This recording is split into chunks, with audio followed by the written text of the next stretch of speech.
When I walk into a community and I see American flags all over the community and I suddenly feel unsafe. There is not a black America and a white America and Latino America and Asian America. There's the United States of America. Bill Maher has never been shy about his loyalty to America.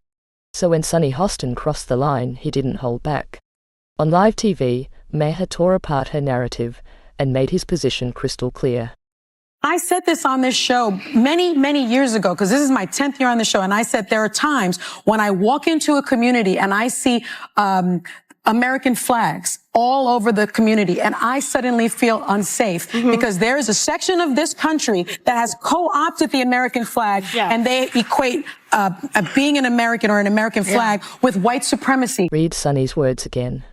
She says seeing American flags on American streets makes her feel unsafe. That alone shows just how disconnected some daytime TV voices have become from ordinary Americans. A 2025 YouGov study found that most Americans associate the flag with pride, safety, or hope, not fear. And that's Maher's point. When a wealthy TV host says the American flag makes her feel threatened, it reveals just how far that media bubble has drifted from everyday life. But a poll last year asked, if America is the greatest country in the world, more blacks and Hispanic Americans agreed with that than the white progressives. It asked if racism is built into our society. White progressives agreed with that at higher levels than black and Hispanic people. It asked if government should increase border security. Same result. Hispanic Americans are less okay with illegal immigration than whitey. The votes are in. They don't want your pity. The votes are in, and they don't want your pity. That's the problem with Sunny Hostin's narrative. The very groups she claims to speak for are increasingly telling a different story. Hispanic homeownership reached 51.1% in 2024, showing real economic progress. And that's Maher's point. If people are buying homes, building wealth, and starting businesses, the constant message that America is holding them back becomes much harder to defend. You think that's bad? The View's co-host, Sunny Hostin, says, hold my beer, and is literally claiming Republican women can't think for themselves. I think that women, white women in particular, want to protect this patriarchy here because it's to their benefit. They want to make sure that their husbands do well. They want to make sure that their sons do well. They want to make sure that their children do well. And they want to make sure that they do well. Most of the women in some of these studies are married white women, and they do fall in line with what their husbands are doing. So first of all, Judge, thank you for protecting the patriarchy. Yes. On behalf of all men, we really appreciate that. You know what's stunning? I love it when a woman says she knows how other women think, okay? And I hate it when they actually do a divide like that. But you know, if Sunny Hostin thinks that we're all protecting white men and the white patriarchy and that we can't think for ourselves, I wonder why it is that she is capable of thinking for herself. But I'm not going to go there. The amazing thing is you have to wonder, well, then how did Barack Obama get elected twice? So I guess those white women, just when they see a black person who's qualified, I mean, they clearly elected Barack Obama. It didn't happen without white women. So right there is the failure of her whole theory. Sunny Hostin takes it even further, arguing that Republican women are not really voting for themselves, but to protect the men in their lives. That kind of sweeping claim is exactly what critics say makes The View feel so disconnected. Maher's point is simple. Millions of women can disagree politically without being dismissed as incapable of thinking for themselves. And once critics pointed out that many of these same voters had supported Barack Obama, Sunny's argument became much harder to defend. People have to wonder, where does Sunny Hostin get her opinions? Like you said, it's obviously from her husband. She has to tell her what to say on The View, because without it, she's got nothing up there. She's not very bright. But the problem with her is that she went full racist. She injected skin color into a fairly generic behavior seen in all spouses, regardless of skin color. People marry, they listen to each other, they have something in common with them, they share their political views. She just didn't want to upset her husband by saying her husband makes her do everything. Greg Gutfeld's point was simple. Sunny Hostin isn't offering analysis, she's pushing a narrative. And critics say the numbers reflect the backlash. Reports claimed her salary was cut significantly while additional projects were cancelled, as The View continued to lose a sizable share of its weekday audience. For critics, that decline suggests viewers are increasingly tuning out the kind of commentary Sunny represents. If America is not the #1 global power, it's not going to be Denmark. It's going to be communist China, a country that right now the government is imprisoning Uyghur Muslims in concentration camps. It is a deeply racist government. It's a human rights violating government. It is a government that if they are the leader of the free world, we are not a free world the way that we are right now. So the notion of patriotism and the notion of America and the American flag has been co-opted by the right as if they are true patriots. Sunny says the world loses if America stops being the leading global power, and on that point, critics say she's right. But then she immediately undercuts herself by talking about America as if the country is already broken. That contradiction is exactly Maher's point. You can't praise America in one breath, tear it down in the next, and expect people not to notice. Then Maher gives the perspective Sunny's show keeps leaving out. Blind hatred of America is just as blinkered as blind love. And we Americans should really get some perspective about where we live. Watching the go down in Afghanistan, I was reminded lately of every conversation I've ever had with an immigrant, almost all of which, if we got to really talking, included the notion, oh, you people have no idea. All you do is bitch about and badmouth your own country, but if you knew about the country I came from, you'd stop on your own. Now, right? I have never been a rah-rah America type, and in fact have often made fun of Republicans in the past for being overly sentimental, because they're the ones who tear up at military flyovers and get a boner when the governor of South Dakota rides into a biker rally dressed like a painting of Teddy Roosevelt. John Boehner used to cry, like weep. At the drop of a hat, if anything reminded him of what a star-spangled miracle this country is. If there was a little flag in his club sandwich, he'd lose it.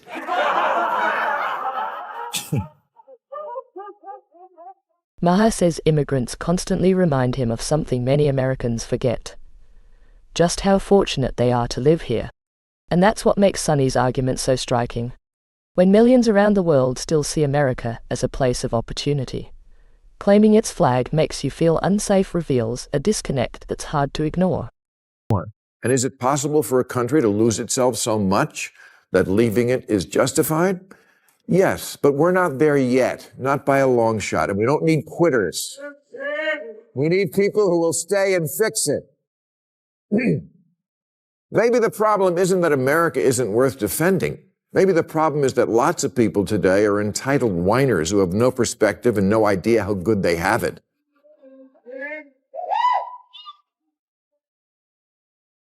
"59% of self-identified liberals say there have been times when they considered leaving America for good, like after NBC canceled The West Wing." I don't get it. You want so badly for every immigrant to come to this country and experience the good life, but somehow it's so terrible you want to leave? And I see conservatives in Texas are talking secession again. They have 2 bumper stickers in that state. America, love it or leave it, and we're leaving it.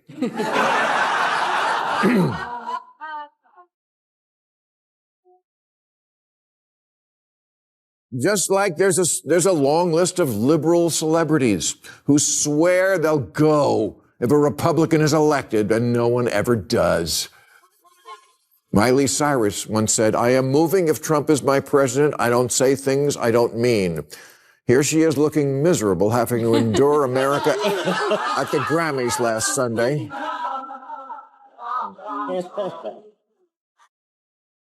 Entitled Whiners with No Perspective. Critics say that line perfectly captures Maher's frustration with the daytime TV bubble. And they point to Sunny as an example. After reports that her son was cited for trespassing on railroad tracks, Sunny reportedly asked prosecutors to dismiss the case. For critics, that is exactly the contradiction Maher keeps attacking.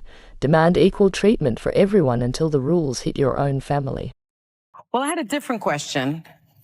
But it struck me that in the first segment you used the term woke, and you said that woke is what was sort of ruining everything. And I know that you're No, I didn't say ruining everything. I said that's why Trump could get reelected. That's why Trump could get reelected. Yeah. So the term woke has been, in my view, co-opted by the right and weaponized and bastardized. And so I was surprised to hear you use the term, because historically, as you know, because I think you're quite brilliant, that woke is a word used by the Black community to note that we must be aware of social injustices. But words and so migrate. why is that a bad thing? It's not a bad thing, and originally that was absolutely a great thing. Alert to injustice, who's not for that? But words do migrate. Now, I'll use any term you want. Okay. Because maybe that is a word that's triggering, and so let's not use that word. I don't know, want to call it the super far left, but don't tell me the left Or maybe the super far right. Sunny challenged Maher over his use of the word woke, and critics say that exchange exposed a bigger problem. Instead of debating the idea itself, the argument became about which words were acceptable to use. That's Maher's point. Once the conversation becomes more about policing language than discussing ideas, the debate has already lost its purpose. There is not a Black America and a white America and Latino America and Asian America. There's the United States of America. Oh, yeah, that guy. Timothy Askew, a professor at Clark Atlanta University, wrote an entire book about Lift Every Voice and Sing. And he said, to sing the Black national anthem suggests that Black people are separatist and want to have their own nation. This means that everything Martin Luther King Jr. believed about being one nation gets thrown out the window.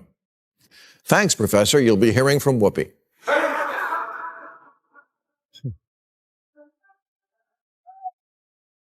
But he's right. If we have two anthems, why not 3 or 5? Why not a woman's anthem, a Latino anthem, a trans, indigenous peoples, and Asian Pacific Islander anthem? Because I'm not dealing with you, I'm not speaking to you, is not a way you can run a country. And most people of all backgrounds understand that already and don't even want to try to do it that way. I'm not out of step. Believing in separate but equal, that's out of step. By 67 years. Yeah. There is only one America. That may be one of Maher's strongest points. His argument is that constantly dividing people by identity, grievance, and separate versions of history doesn't create unity, it tears it apart.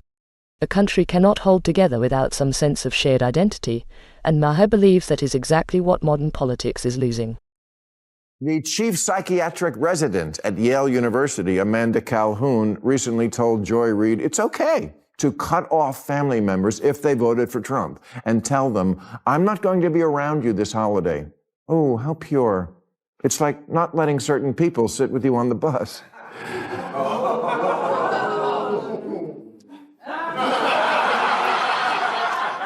She also said that it shouldn't be automatic that family members think they're entitled to your time. She said that's just a societal norm. Family. Who do they think they are? Family?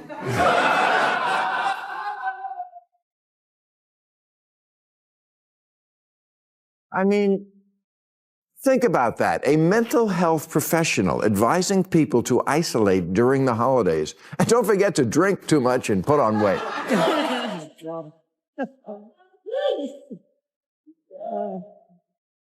And this Thanksgiving, before the big meal, remember to take turns saying what you're hateful about. You know who I really wouldn't want to have Thanksgiving dinner with? This overly educated, i.e. extremely stupid, ivory tower academic. But I would, because if we ever want this nation to heal, this is what we have to do. Force ourselves to reach out and find out why someone feels the way they do and make the choices they make without prejudging them a monster. And they must do the same for you. A Yale professor telling people to cut off family members over politics says everything about how toxic the divide has become. Maher's point is simple. Politics should never become a reason to destroy personal relationships. And instead of pushing people further apart, he argues there has to be another way forward. And I would say the same to the FEMA supervisor in Florida who told the rank-and-file relief workers after Hurricane Milton to avoid helping homes with Trump signs on their lawns. This has got to stop on both sides.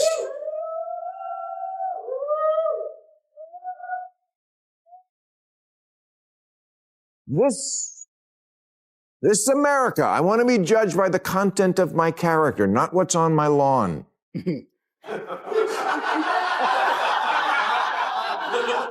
There's a great article that came out in the Free Press this year by someone who learned this firsthand. It's called Whatever Happens, Love Thy Neighbor.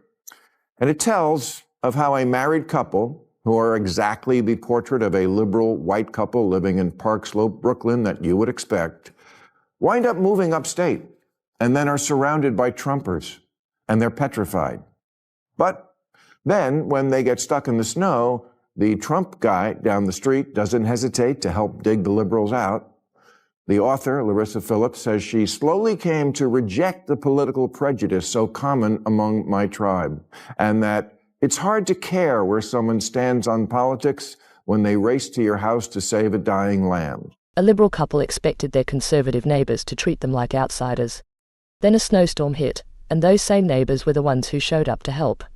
That's Maher's point. Away from the political noise, most Americans are still just ordinary people helping each other, regardless of how they vote.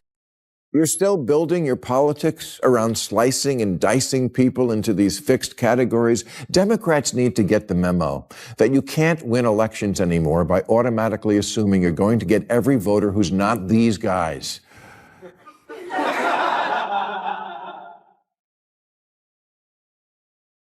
The more you obsess over identity, the more you ignore the bread and butter issues that win and lose elections. The real issue is class, not race, and the real gap is the diploma divide, and the real future of the party and maybe democracy depends on Democrats figuring that out. Class, not race. Diploma divide, not skin color. Critics say this may be one of the most important political diagnoses Maher has ever offered his own party, and the data has been supporting his argument for years. According to Pew Research from 2024, the education gap between voters now predicts election outcomes better than any other single variable. In Maher's view, this is exactly the reality Sunny's show refuses to accept. I wore it every day, and nobody thought it meant that I loved Nixon. Because 50 years ago, liberals didn't concede patriotism.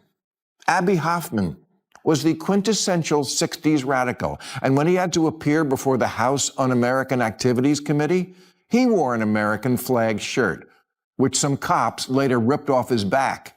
Because the message that most threatens authoritarians isn't America sucks, it's America is ours too.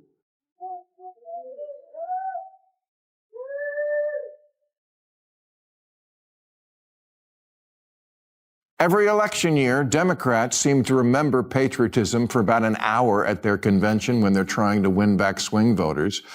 The whole message of Kamala's speech in 2024 was take back the flag. That's why she talked about America like a pageant contestant. The greatest privilege on earth.